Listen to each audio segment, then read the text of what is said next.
আমার পরিচয়, আমি সাধুসঙ্গ করতে ভালোবাসি। আচ্ছা আমি ৪৫ বছর ধরে এই মাঠে আছি। আচ্ছা ৪৫ বছর ধরে টুকটাক ভান্ডারা করে। আচ্ছা আচ্ছা ৪৫ বছর ধরে। এই তো আপনি আমার- কোথা থেকে আসেন? আমি আগে শোভাবাজার থাকতাম, হ্যাঁ। ওইখান থেকে এখন ডানলপে থাকি। ডানলপ বাগবাজারের আপনাকে কোথায় পাওয়া যায়? ওখানেও কি আপনি কোনো সেবা দেন বা ভান্ডারা? না, আমি সেবা বলতে আমি কামাখ্যায় যাই, আচ্ছা তারপরে আপনার নেপাল যাই পশুপতিনাথ, আচ্ছা আপনার নামটা একটু বলবেন। শঙ্কর সাহা। শঙ্কর সাহা। এইখানে মেলাতে আপনি ৪৫ বছর ধরে আসছেন। আর তবে- এই বাবুঘাটের মেলাটা কি অনেক বছর ধরে হচ্ছে? অনেক বছর ধরে। আমি আসলে গত বছর প্রথম জানতে পেরেছি। তা কত বছর ধরে হচ্ছে আপনি কিছু জানেন? এটা নিয়ে যাবো ৫০ বছরের উপরে। আচ্ছা আপনি যখন ৪৫ বছর ধরে আসছেন তাহলে আমি জানতে চাইবো এই ৪৫ বছরে তো মেলার মধ্যে অনেক পরিবর্তন হয়েছে নিশ্চয়ই। 200%। তো আপনি একটুখানি বলুন কিরকম কি পরিবর্তন দেখছেন? আগে এইসব কিচ্ছু থাকতো না, উপরে চালা, তারপরে এই টিন লাগানো, হ্যাঁ যেখানে সাধুরা পর এরকম ওপেন বসতো, তারপরে তারপরে এই যে বাথরুমের অ্যারেঞ্জমেন্ট করেছে। মেনলি মমতা আসার পর হ্যাঁ। 14 বছরের ডেভেলপমেন্টটা অনেক হয়েছে। আচ্ছা মানে টয়লেট হ্যাঁ মমতা আসার পরই বেশি ইমপ্রুভমেন্টটা হয়েছে। তার আগে এসব ছিল না। ছিল মানে সেরকম এই যে লাইটিংয়ের, তারপরে এইটা এইসবে 3 বছর ধরে বসেছে। হ্যাঁ আমরা জোর জবরদস্তি এটাও করিয়েছি মাঠে ফাঁকা রেখে। আচ্ছা তা এই হচ্ছে ব্যাপার। আর আগে যেরকম সাধুদের একটা ভদ্রতা, আমি রাত্রেও থাকতাম, হ্যাঁ রাত্রে আমাদের গান বাজনা আনন্দ ফুর্তি কীভাবে রাত কেটে যেত আমরা নিজেরা জানি। ও দারুণ ব্যাপার। মানে খুব আনন্দ হতো আমাদের। এখন আস্তে আস্তে ধীরে ধীরে সাধুদেরও পরিবর্তন হয়েছে, অনেকে বর্মলিং হয়েছে। বর্মলিংটা মানে হচ্ছে দেহত্যাগ করা।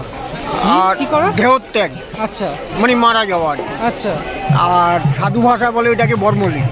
আচ্ছা বুঝলেন, অনেক বড় বড় সাধু, অনেক ভালো ভালো সাধুরা বর্মলিং হয়ে গেছেন, এখন মাঠে আসেন। এখন যারা আসেন তাদের চলে বাস, আর এর থেকে আর কি বেশি মানে কিছু বলার নেই। আগেকার দিনে সাধুর আর এখনকার দিনে সাধুর মধ্যে তো অনেক পার্থক্য। অনেক। কেন বলছি সব পার্থক্য? আগেকার সাধুদের মধ্যে একটা ধ্যান সাধনা সব কিছু, মানে তখন আনন্দ বা বলুন, বা এই যে কিছু কিছু সাধু আছে ওনারা আসন ছেড়ে উঠেন না। কিছু কিছু এই যে আমাদের আদিচার, হ্যাঁ ওই যে বসে আছেন ললিতানন্দ গিরিজি মহারাজ, রবীন্দ্রানন্দ গিরিজি মহারাজ বসতেন। মানে তখনকার আনন্দ বা তখনকার একটা মাঠের পরিস্থিতিই আলাদা ছিল। মানে সেটা- তখন এত আরাম না থাকলেও আনন্দ আর না, অনেক ছিল। আরাম না থাকলেও আনন্দটা ছিল।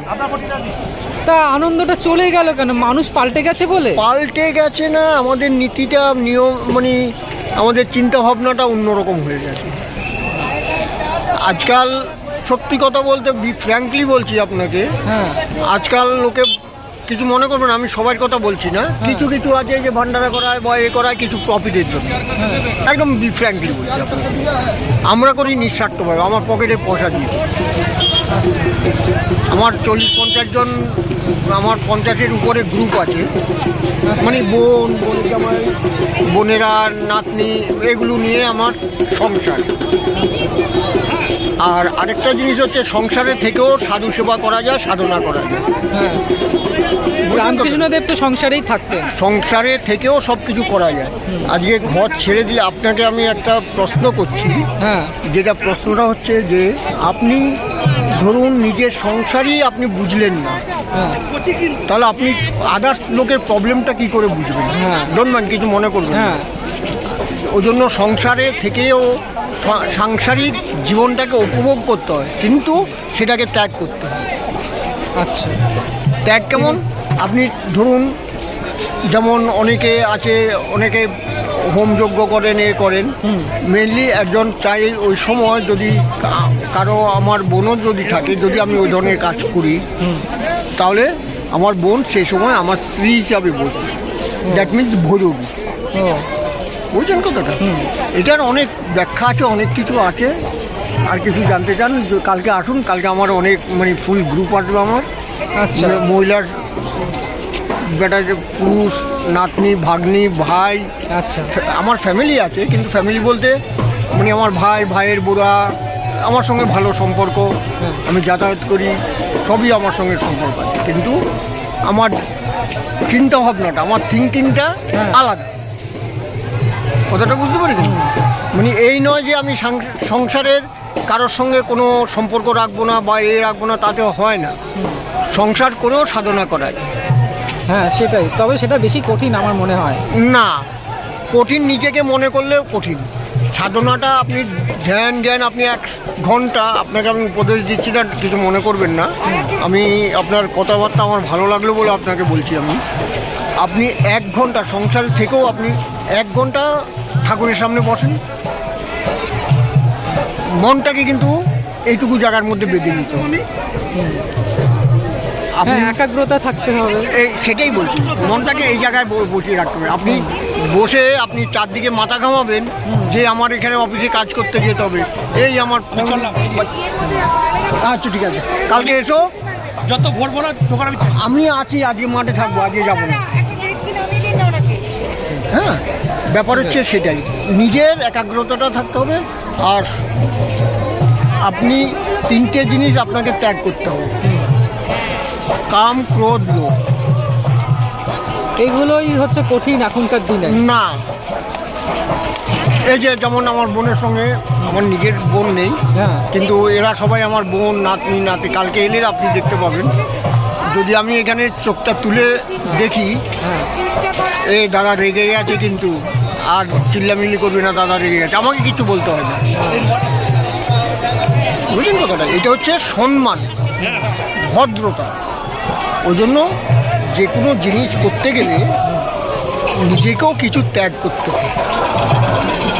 আপনি আমাকে টাকার লোভ দেখাবেন, আমি সে রাস্তায় হাঁটবো না।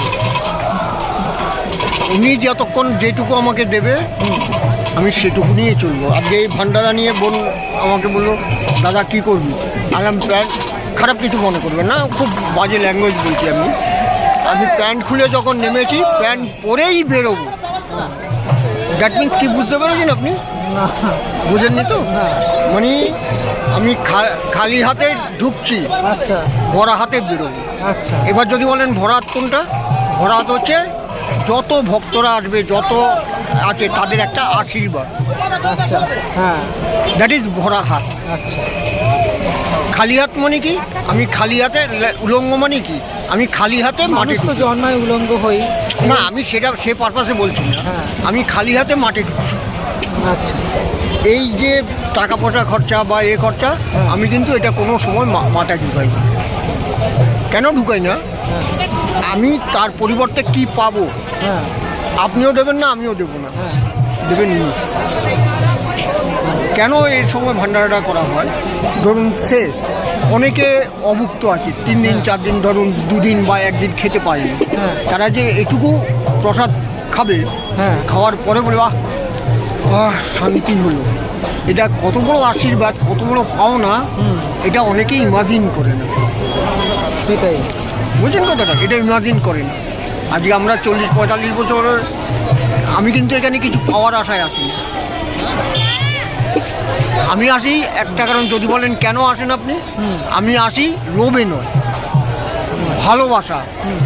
ভালোবাসা পেতে গেলে নিজেকেও অনেক কিছু ত্যাগ করতে। আমি সবসময় আপনি ছোটো বলে আপনাকে আমি শাসন করব, সেটা হয় না। আপনার শাসনও কিন্তু আমাকে শুনতে হবে। মানুষ তো ভালোবাসা, সেটাই হচ্ছে ভালোবাসা।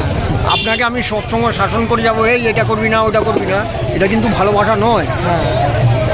আমি ভুল করছি বলেও আপনি হ্যাঁ করে যাবেন, এটা আমি এগ্রি করি না। সেটাই, আমার ভুল হচ্ছে, আপনি বলেন দাদা আপনি এই কাজটা ভুল হচ্ছে, সঙ্গে সঙ্গে মাথা না, হ্যাঁ ভাই আমার ভুল হতে পারে, ভুল হতে পারে, আমি স্বীকার করে নিলাম। সেটাই হচ্ছে আশীর্বাদ, ভালোবাসা। ঠিক আছে, ধন্যবাদ। আমি চেষ্টা করব কালকে আসার আবার। আসুন। কালকে হবে